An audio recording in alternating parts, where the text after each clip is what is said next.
Hello, Hello. am I audible? Yes. Yeah, Bhavna. So, shall we start?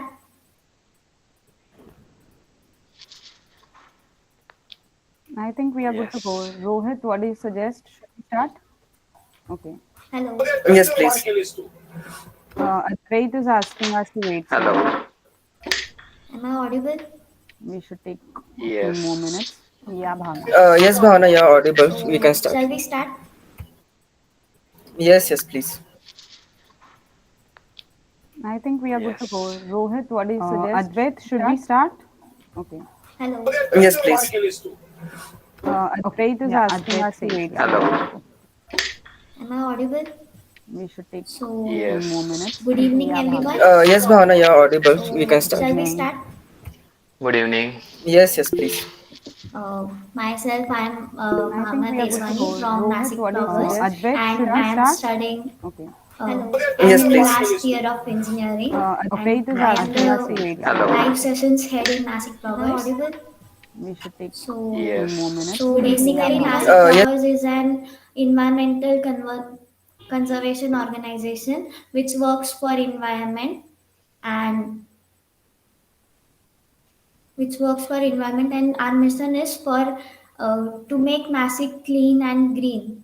So for doing such, we are performing various activities such as plogging, tree plantation, and sustainable living. So this is one of our initiative, which is called live sessions, which we are conducting to make people more aware, to become more responsible of whatever we are doing for environment, how we can do it by our own self on our individual level. So we are having with ourselves Sabiha, which is our collaboration head in Nasik Bloggers, which is going to conduct and give us more information about the topic Cut It Right and Buy It Big. She is the collaboration head in Nasik Bloggers. So I hand over to Sabiha to conduct the session. Thank you so much, Bhavna. So, hello everyone. Myself, Sabiha Barudwala. As Bhavna has rightly mentioned, I am the event and collaboration head with Nasik Bloggers. It has been 10 months since I have joined Nasik Bloggers, and ever since this journey, I have got to know a lot about how, as an individual, I can reduce my waste, how, as an individual, I could recycle, how, as an individual, I can upcycle all my things. So, today I will be taking a few minutes of your time, and we would be discussing about what is plastic, how it is polluting, how is it affecting us, should we be bothered about it, or is it just a small environmental issue which will not be affecting us in the long term? So, we will be starting right away without wasting any time. Let me just share my screen with you. By the end of the session, we will be having two handy ways in which we can make sure that our little plastic, our waste that we are generating, is not piling up, and it is not affecting the environment anymore. How we can take small steps. So let's start right away. As she has mentioned, we are going to focus on cut it right and buy it big. You might have heard of these terminologies, like how a few videos have been made on this, on how we can make a small effort and make a big impact through it. So I'll be telling you more about this by the end of the session. But first, we are going to understand what is the effect of plastic pollution. What is it? What is plastic pollution? So, beginning with that, what is plastic pollution? So, plastic pollution is the accumulation of plastic objects and particles, which could be bottles, bags, microbeads in the Earth's environment that adversely affect us humans, the wildlife, and their habitat. You see that everything around us is somewhere or the other wrapped in plastic, right? Let that be a chocolate that I have around, or let that be a bottle of Bisleri that I want to drink water from. Everything is packed and sent to us through with the help of plastic. So that is nothing but polluting plastic. Plastic pollution can afflict land, waterways, and oceans. It is estimated that about 1.1 to 8.8 million tons of plastic waste enters the ocean from coastal communities each year. So, this plastic that we are putting in the environment, that we are releasing, is entering in our land, it's entering in our waterways, in our oceans. So, it's like a cycle that's going to come around to us, and we are going to see how is it coming back to us. Like we say, we often talk about karma, right? Like what you give is what you get. So, in the same way, it's going to be something like this, like what we are giving to the environment, the plastic pollution, the litter is going to come back to us. Let's look at some of the figures of how much plastic consumption is happening. It's said that as of 2019, 368 million tons of plastic is produced each year. That is 51% of plastic is from Asia itself, where China is the world's largest producer, it being the highly populated country in the world. The amount of plastic waste produced increased during the COVID 19 pandemic due to the increased demand for protection equipments like PPE kits, like the masks, the all the kind of plastic materials. The packaging materials, higher amounts of plastic ended up in the oceans, especially plastic from medical wastes and masks. So all this plastic that we had generated during the COVID-19 times, those single-use masks, the PPE kits, the protection gloves, the medical waste is there in the landfills and it's going to come back to us. That's about plastic pollution. There are different types of plastic. Okay. So I'll tell you today basically about two major types of plastic, one being microplastic and the other being macroplastic. Now, micro, the word itself suggests that it is small. Okay. Something that is small in number or it's something that is smaller in size is micro. And macro is something that is larger or bigger in size. Okay. So let's get to know more about what is this micro debris or microplastic and macroplastic. So, coming to micro debris are plastic pieces between 2 to 5 in size, which is really small. Okay. Micro debris is more commonly referred to as noodles. Noodles enter the ocean by means of spill during the transportation or from land based sources. It is estimated that 10% of the plastic in the ocean are noodles, making them one of the most common types of plastic pollution, along with plastic bags and food containers. All these are noodles. They are called as microplastic, little plastic. By averaging the microplastic mass per 3 centimeter cube, they estimate that Earth's seafloor contains 14 million tons of microplastic. Okay, so try and imagine that we are, out for a swim in the ocean, and all you can find is nothing like corals, nothing like snails, or nothing like fishes, but the litter. Okay, the plastic that is coming back to us. I don't think that would be a really good sight for us to have. So this is a picture of microplastic, the little plastic that we are generating.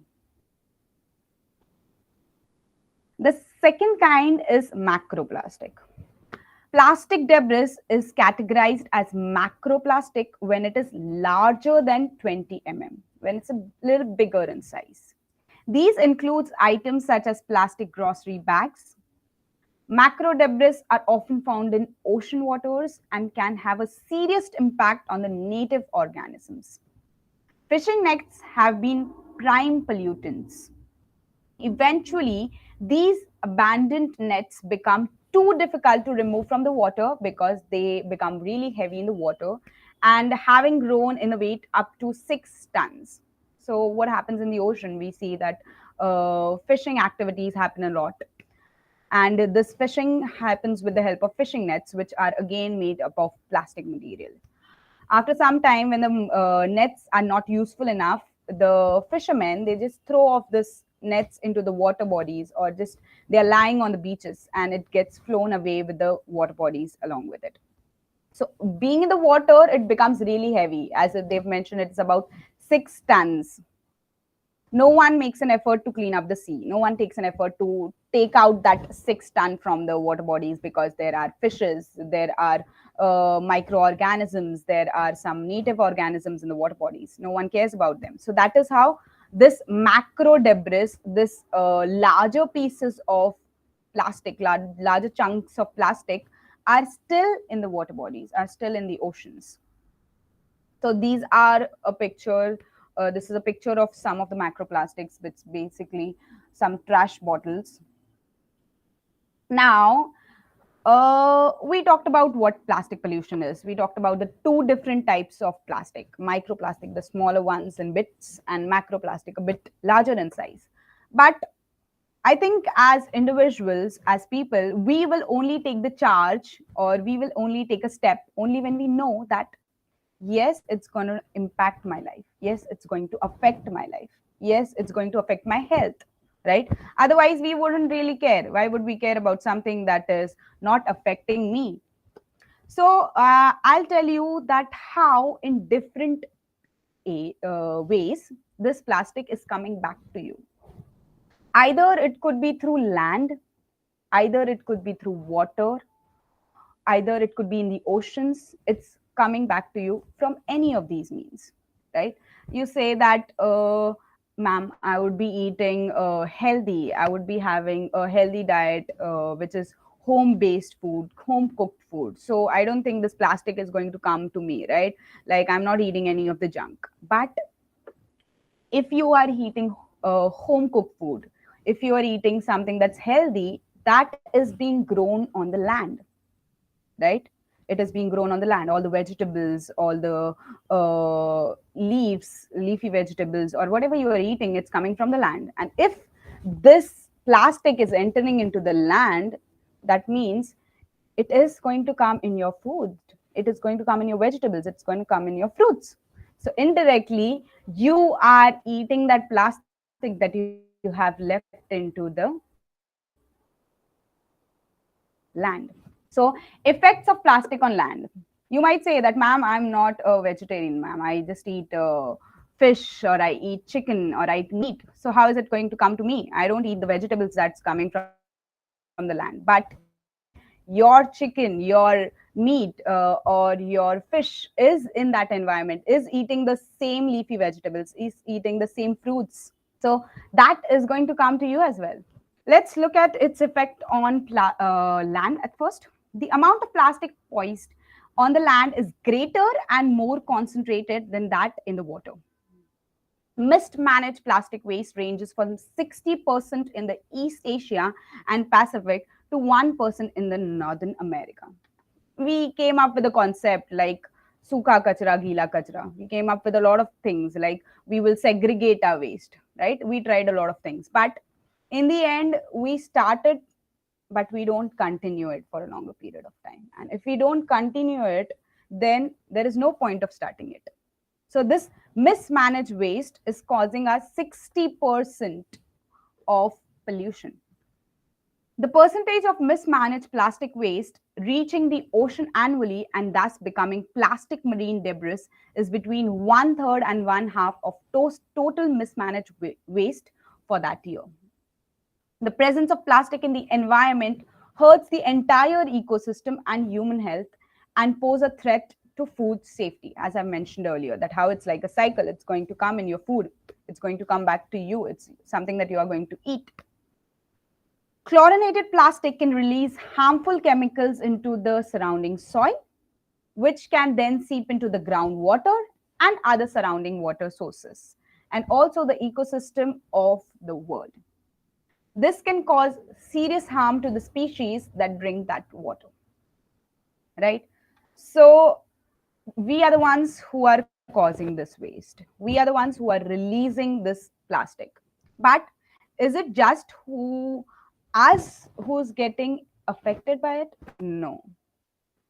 The innocent animals are getting affected, the birds are getting affected, The fishes in the marine are getting affected. They were not even the ones who are littering. They're not even the ones who are mismanaging their waste, right? So why should they be the ones suffering? Why should they be the ones who are, dying because of it? Effects on flooding. Plastic waste can clog the storm drains, and such clogging can increase flood damage, particularly in urban areas. A buildup of plastic garbage at trash cans raise the water level upstreams and may enhance the risk of urban flooding. For example, in Bangkok, flood risk increases sustainably because of the plastic waste clogging the already overburdened sewer system. Let's not go there till Bangkok. Let's talk about Nasik itself. So during the rainy season, we still were plogging, we still were doing tree plantations. So when there was cleanups near the river places, we found out that there was a lot of plastic trash, which led to the flooding because there was choking up of the drains, there was clogging of the drains because of these plastic, because of the plastic bags, because of the plastic cans, or the plastic bottles. And this clogging of the river bodies is causing flooding. And we know how much of a bad impact it has when there's a lot of flooding, right? Okay. Plastic debris is categorized as primary plastic as well as secondary plastic. Let's get more into the details of what these are. Now, what is primary plastic? Primary plastics are in their original form when collected. Example of bottles, caps, cigarette butts, microbeads. Like plogging is what essentially we ploggers do. We go on a Sunday, we put on our plogging gloves, and we start picking up the trash. Anything that is plastic or looks like litter to us, we just pick it up and get it. So that would be considered as primary plastic. Now, what's secondary plastic? Secondary plastic, on the other hand, account the smaller plastics that have resulted from the degradation of plastic, right? Degradation of primary plastics. Okay, so when this primary plastic is not being picked up as bloggers or any responsible citizen of the country, it remains there. And when it starts degrading, when it starts turning into smaller particles, that type of plastic is a secondary plastic. Okay, let's move ahead. If you say that, ma'am, I am a vegan, or ma'am, I don't really consume a lot of food, still 70% of our body is made up of water, and we consume plastic regularly. So this plastic is not just being held up by our food, it's not just coming back to us by our food, but it's also coming in our water, right? We are drinking water every day. You say we have RO, we have purifiers, they are purifying the water, but still some amount of plastic is still there in the water. How? This I'll show you with the help of some researches that I found. So, a 2007 study found that 83% of tap water samples taken around the world, the entire nation, entire country, entire world, contains plastic pollutants. This was the first study to focus on global drinking water pollution with plastics, and showed that with a contamination rate of 94%, 94%, okay, tap water in the United States was the most polluted, followed by Lebanon and India. Okay, we talk about developed countries. We talk about developing countries. India as a country is a developing nation. We are still in the process of being a developed nation, but United States is quite developed, right? It's already there. If they are the topmost ones, they have not found the technology or the science to purify the water yet. We are still struggling, right? We are still in the developing nation. So how can we do that?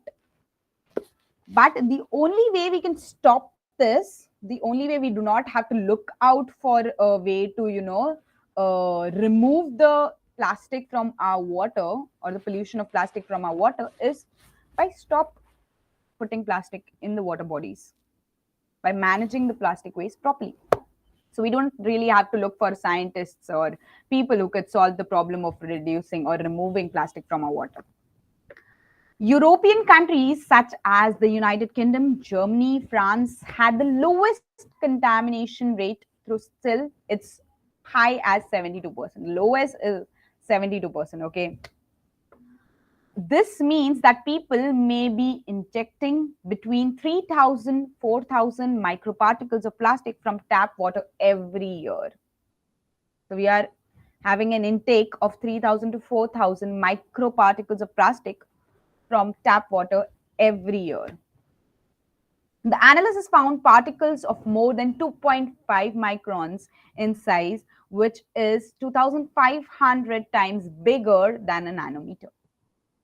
It is currently unclear if this contamination is affecting human health, but if the water is also found to contaminate nanoparticles pollutant, there could be adverse impact on humans' well-being, according to scientists association with this study.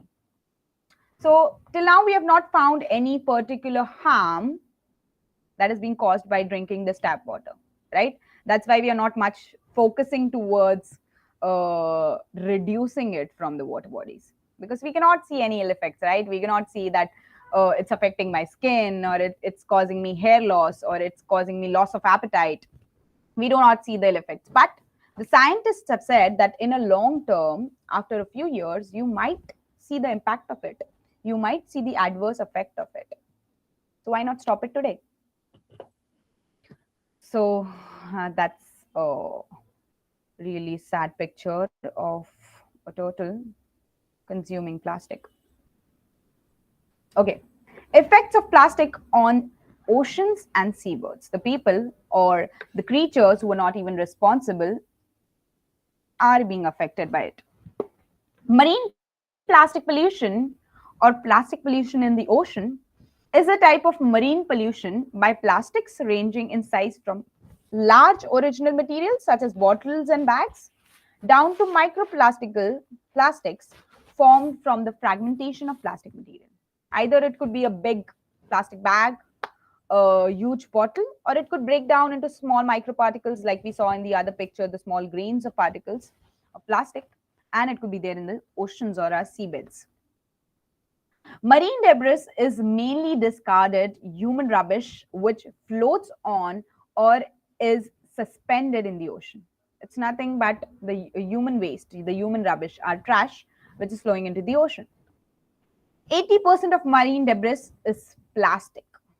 Okay, 80% of the trash in the oceans is plastic. The other 20% could be anything else. Microplastic and nanoplastics result from the breakdown or photodegradation of plastic waste in surface water, rivers, or oceans. Recently, scientists have uncovered nanoplastics in heavy snow, more specifically about 3,000 tons that cover Switzerland yearly.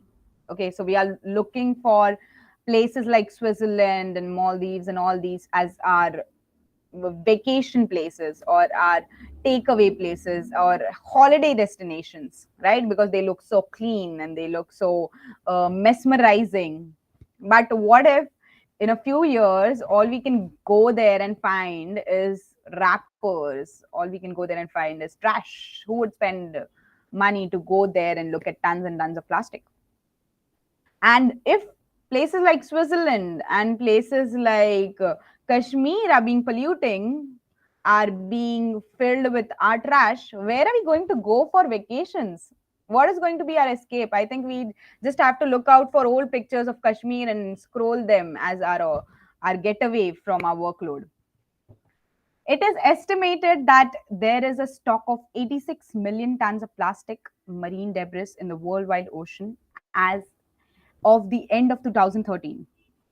Assuming that 1.4% of global plastic production from 1950 to 2013 has entered the ocean and has accumulated there. Okay, all the plastic that's there, it gets carried away by the ocean, and it is estimated that 19 to 23 million tons of plastic leaks into aquatic ecosystem annually. Okay, it's 19 to 23 million tons of plastic that is getting into the aquatic ecosystem annually. Going ahead, oh, look at this picture. That's quite threatening. You can spot a diver as well in this. He's not even seen, but he's floating in this. Okay. Now we saw the effects on land, we saw the effects on ocean and seabirds. But still, if we are not threatened, if we don't really feel like I should take a step, I think effects on humans would be the high alert, would be the red signal that we need to do something now because it's coming to us now, right? We have to do something if it's affecting us. Compounds that are used in manufacturing pollute the environment by releasing chemicals in the air and in the water. Some compounds that are used in plastics, such as phthalates, bipuzal A, BRA, polybrominate, biphenyl, B, PBDE, are under close statute and might be very hurtful. MPs in the form of dust particles are circulated constantly through ventilations and air conditioning system indoors, right?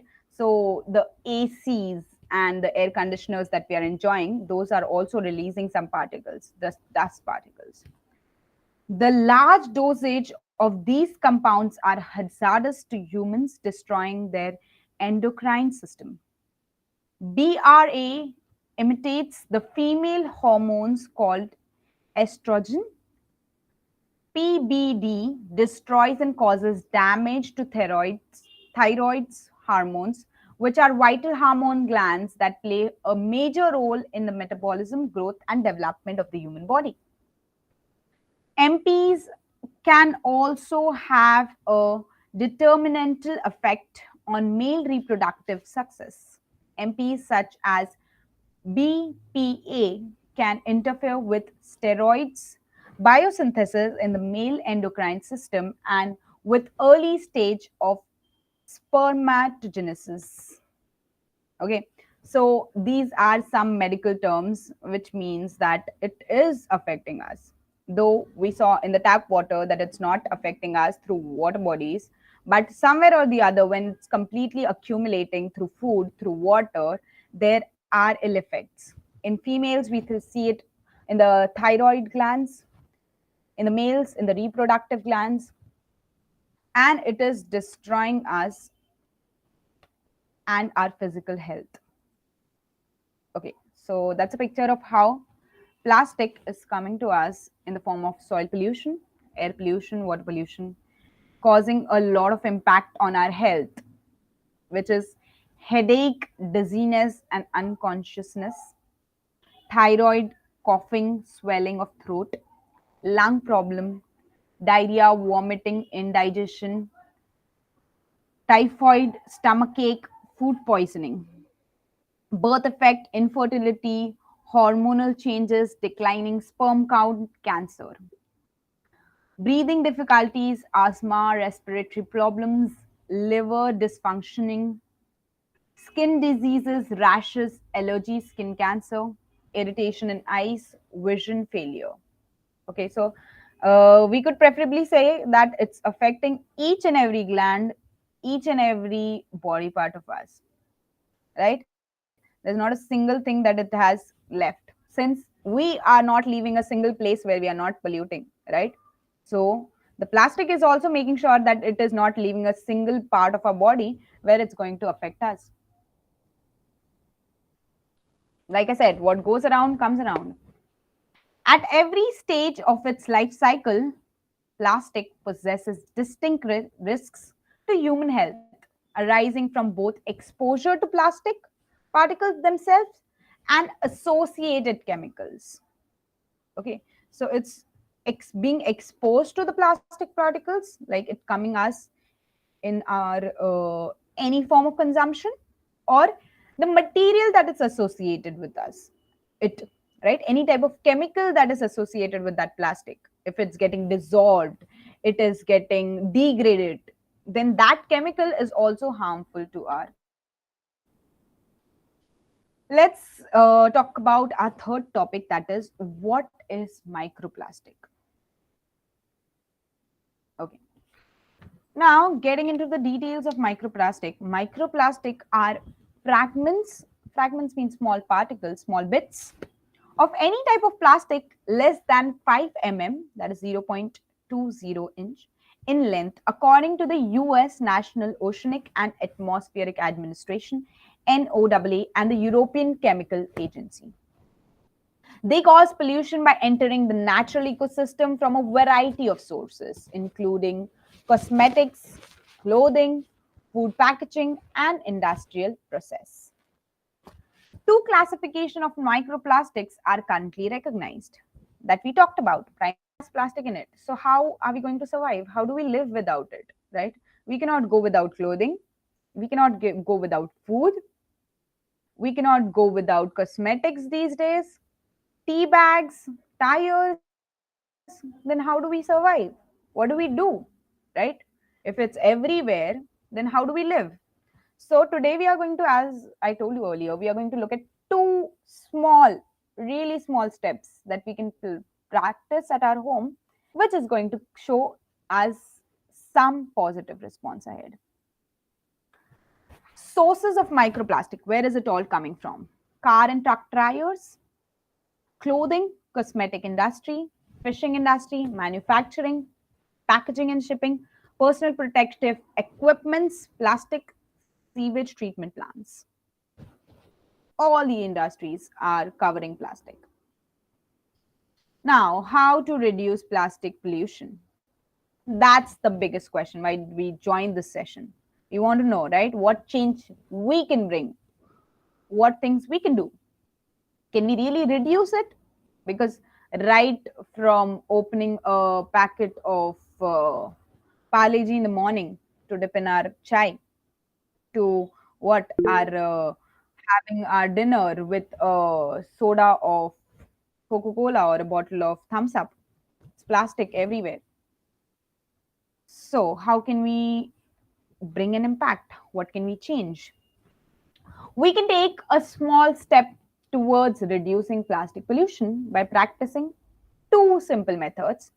One being cut it right, and the second is buy it big.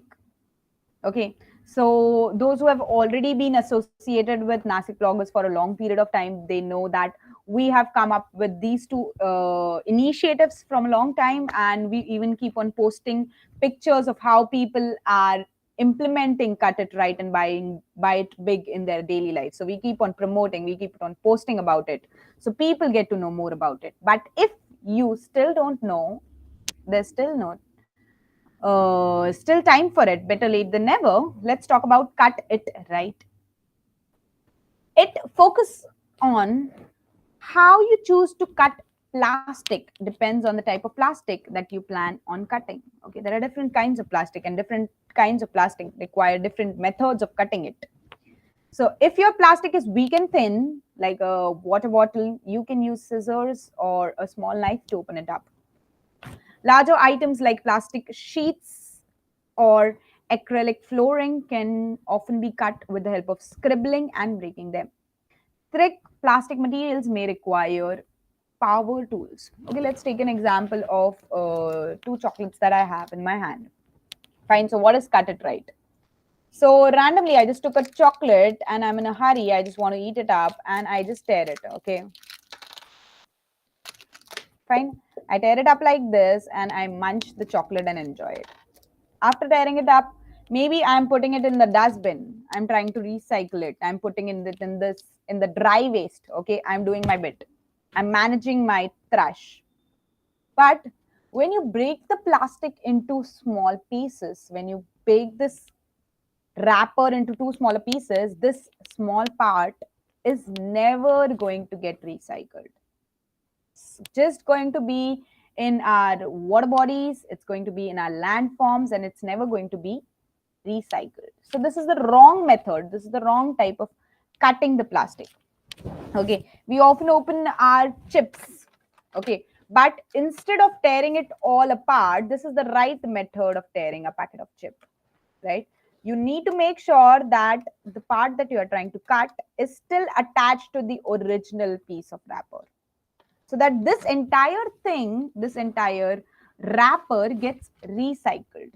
You should not cut this entire thing into two pieces, two halves, because this microplastic that we learned about, the smaller pieces will never going to be recycled. So you need to make sure you cut it right. Okay, this is the first secret mantra I'm telling you about. Cut it right. Make sure you do not separate it into two different parts. Keep it intact, keep it together. Okay, and the second method, the second mantra that I've got is buy it big. You know how much essentials, let that be food grains, let that be toiletry, let that be washing things, right? Your daily requirement things that you buy from the market, you know how much you're going to consume, right? You know in a month how much you're going to need. So rather than going for small packets, rather than going for 12 rupees or 15 rupees Maggi packet, you know you are going to eat a lot more in a month, right? So why not buy a bigger packet? Okay, so rather than buying small sachets of shampoos, why not go for a bigger bottle? This way you save on money, it's economically more effective, as well as it's less harmful to the environment. Because here, if you buy 10 different packets, you are throwing 10 different packets of litter into the waste. It has to be recycled. If even if you're putting it in the right box and it's getting recycled, still we need resources to recycle it, right? Still we need energy to recycle it. But instead, if I don't take those 10 packets and I buy this one big bottle, then this would be easier for the recycling, right? So these are the two secret mantras that I would say that is a takeaway from this session. That is, cut it right. No matter how much in a hurry you are to munch your chocolate, no matter how excited you are to just eat that chips and the packet, complete the packet, make sure you just cut it right. And the second one is buy it big.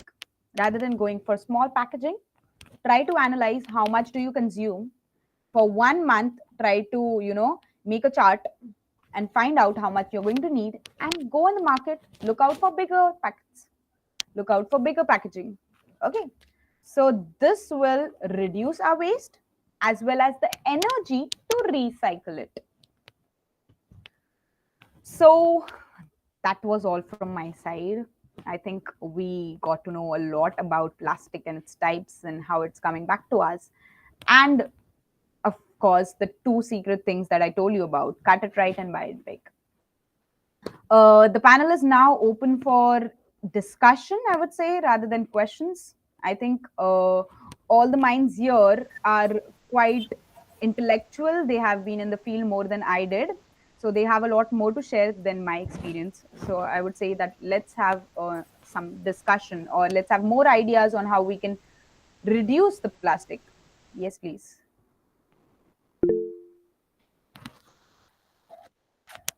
Yes, I think someone has raised their hands. You can unmute yourself to speak. Yes, please. Yeah. Go ahead. Definitely. Anyone who wants to.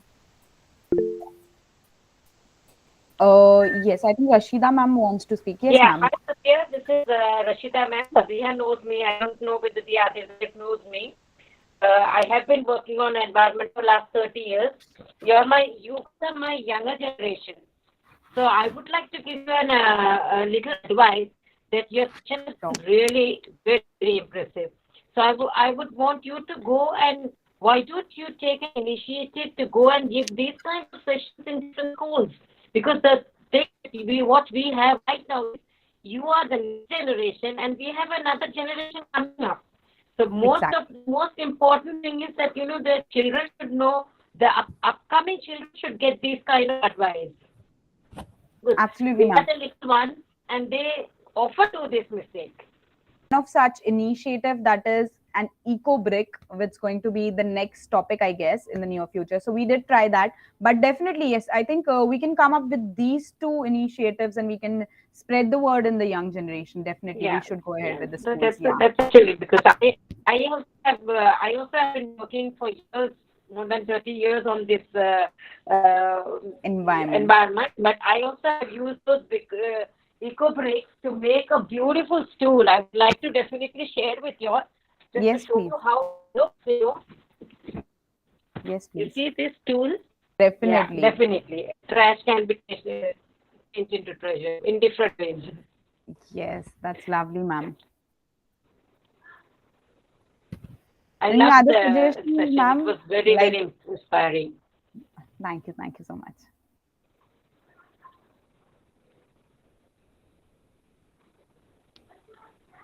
So I think we just have the volunteers now. So if anyone among the volunteers would like to speak, If anyone has any questions, you can ask. yeah.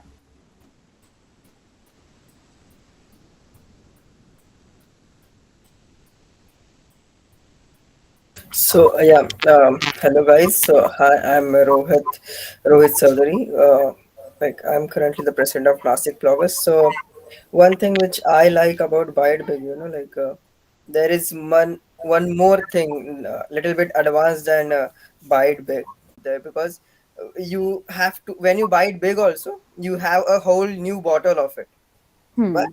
if you buy just the sachet, there is just the plastic of sachet and not more than that.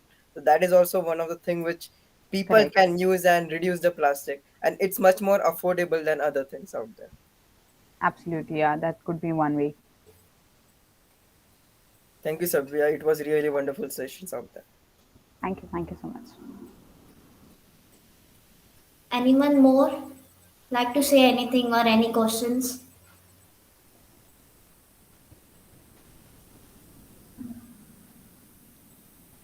Hello, Yes, Sandeep sir. this side. Yes, sir. I have a question. It's a doubt actually. Um, uh, while using shampoo, we have two options. Like one is sachet, as Rohit mentioned, and another is a bottle. So what should we prefer, like sachet or bottle in that case? I would feel that if your consumption is more and you know that you are going to need a bottle in a month or two, right? So rather than going for those small sachets, because anyways if you are using the sachet it's going to be very difficult for you to cut it right? So instead of going for that sachet and tearing it wrong, rather go for a bottle which is going to be sufficient for the entire month or two. And as I said, it's going to be more pocket friendly as well. So rather than going for small sachets which is going to generate more waste, bottle could be easily recycled. Okay, okay, thank you. Thank you.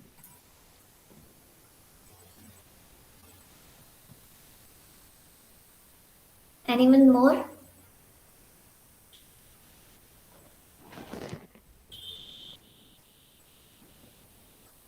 Should we conclude now? There is one question from the YouTube. I think I have dropped down in the chat, Hmm. so you can read it and answer it out there. Okay. It says, is it safe to drink water in plastic bottles every day? How does it affect your health? The water bodies, we have already contaminated the water body more than how harmful the water in it is.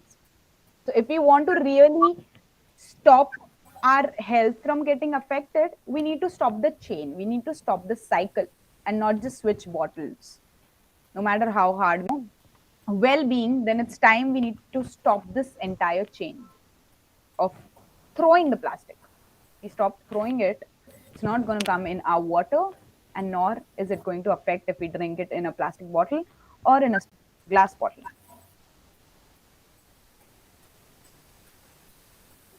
Yeah. Are there any more questions on YouTube?